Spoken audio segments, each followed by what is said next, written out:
A time of reflection at the UN Security Council as world leaders looked back on some of the worst attacks on the aviation industry in recent memory to galvanize a strong international response. The Malaysia aircraft MH17 has been shot down by terrorists in the sky over the eastern part of Ukraine, killing 298 people.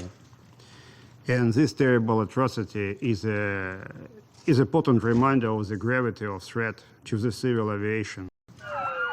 In June this year, gunmen and suicide bombers attacked the Ataturk airport in Istanbul, just 3 months after assaults were carried out on Belgian transportation hubs.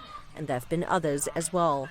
The attacks on airports in Brussels and Istanbul, the destruction of the Russian Metrojet aircraft over Sinai last year, and the explosion on board a Diallo Airways flight from Mogadishu in February.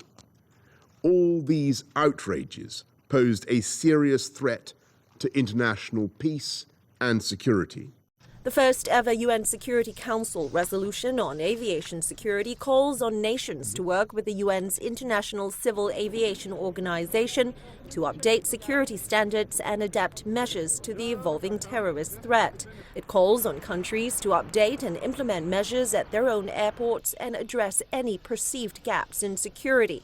It also urges tighter screening procedures and airport checks and better sharing of information on possible threats, as well as techniques for detecting explosives. China's Fang Liu, who is the Secretary General of the UN Aviation Agency, the International Civil Aviation Organization, told the Security Council this session that every day more than 100,000 flights take place, carrying about 10 million passengers, and that adds up to about 3.5 billion passengers traveling every year. And that volume is expected to double by the year 2030. So aviation security is one of the highest priorities for the agency. And areas of concern include homemade bombs hidden in luggage and cargo. It includes passengers carrying small arms aboard, as well as drones and ground-to-air missiles, as well as cybersecurity. Liling, CCTV, New York.